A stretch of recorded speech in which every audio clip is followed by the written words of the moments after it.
All right, Mopar people, welcome back to the channel. I'm just Mopar Joe. It's time to pick back up on that big block swap here, and it starts with getting the small block out. So let's get turned around and look at it. First thing, I went ahead and pulled my wires and stuff off. I do believe I'm going to go ahead and try to paint inside of here, full engine bay, all that. I know it looks kind of messy right now, but at the same time, I can clean it back up before that new paint goes on. Mopar Jeff on YouTube, I'll put a link for him here. He did a really good video showing kind of what it takes, the standard stuff to put a big block in an A body. So that was really helpful and nice of him to do that. I was able to talk to him and said, man, if you get a chance, you know, that'd make a cool video. So I'll go back and reference it some. A lot of it had to deal with, he recommends cutting that front K-member, taking the lip off and stuff. You'll have to go watch the video to see the whole deal, but he's done several. So that's one of those that you, comes with experience of doing it. My dad's old 72 Swinger, he had went ahead and cut out the entire inner fenders, then ran his big fender well headers. I may try at first to see if my under chassis headers, there goes that, will fit this car, just because it is a little bit cleaner and nicer.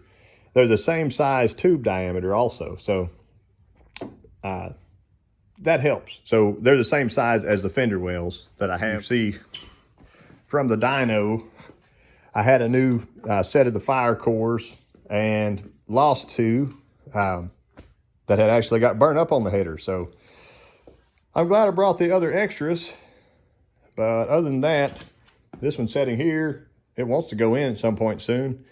But getting that stuff cleaned up, I may mock it into place one time before I go ahead and do my final paint in here. So there'll be a little mock-up video, but today's all about get this transmission out, engine out, headers off, and clear everything out of the way to do our big engine swap. So hopefully y'all hang out for that. Okay, so I've started taking stuff out, drive shafts hanging in, fuel lines moved over, wires, simple stuff.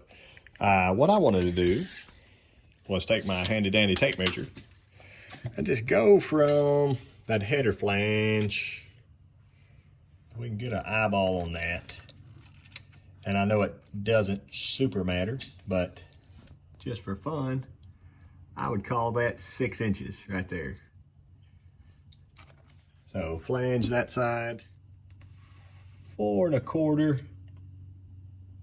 4 3/8 almost, right through there.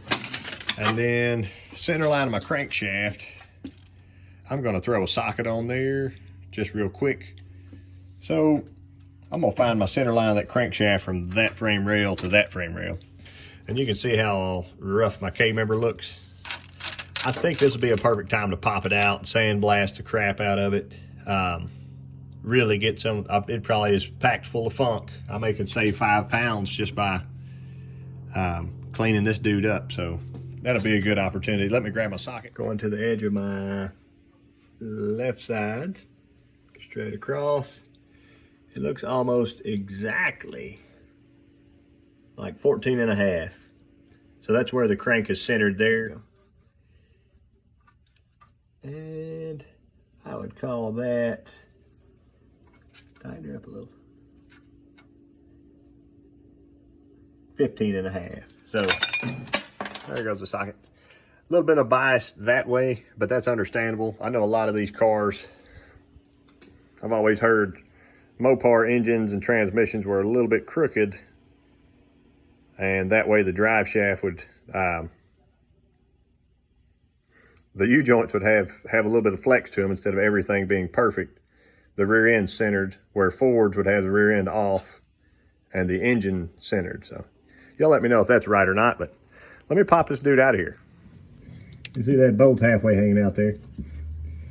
It's like I can barely get a fingertip on it. I started shaking that dipstick tube and it was literally backing itself out. Hopefully you can see that. It's crazy. She wants to come out of there. Come on. There we go. Got my piece moved over now. Well, she's coming on now. Everything's loose. think I just need to keep coming up. I can move over a little bit. Y'all come hit that jack handle for me. Call time out. This header is hitting the oil filter. There we go. Get her moved over.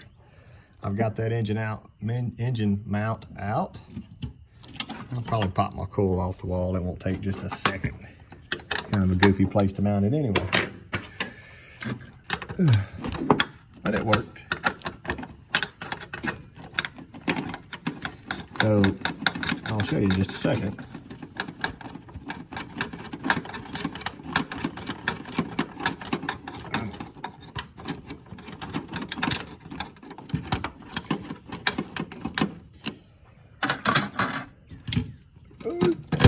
Now, this is a fast E92 performance coil. Floats, levitates. I do believe I went in and out of here with the hood on.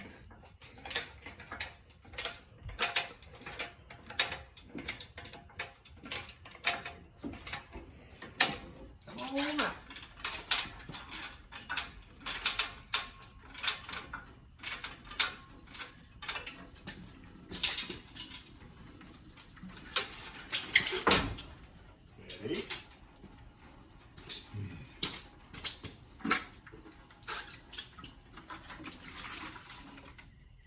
There you go.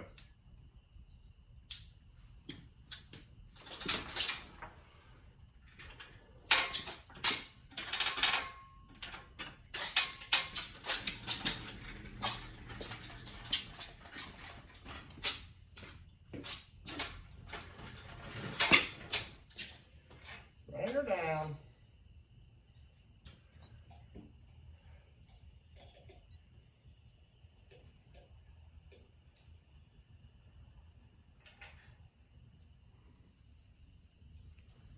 There we go.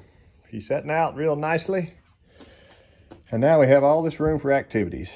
So I think what I will do is pop that K-member out, get it cleaned up real nice, and remove those brackets. I was never sure if these were factory brackets or not. It looks like something's been welded in here. See that? And then ground. So it is what it is. The suspension stuff's been updated on this. It has new bushings and all that.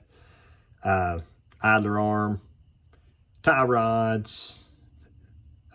Everything looks good. See, here's a bracket right there. That's not factory. Something's been cut. Y'all let me know in the comments. I was thinking maybe they had swapped this K-member in from something else. But I'll probably go ahead and, like Mopar Jeff said, remove that lip. And then I can get inside here. You can see that there's one clean spot. I pressure washed inside there 20 times before trying to get all the funk out. But cleaning everything back up, getting it back where it looks nice again will be a bonus. So I appreciate y'all watching, and I will catch you next time. Okay, guys, she's levitating right now.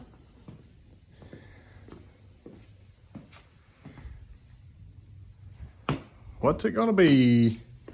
Full of oil.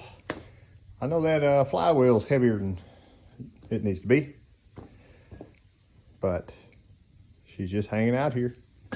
And the verdict is,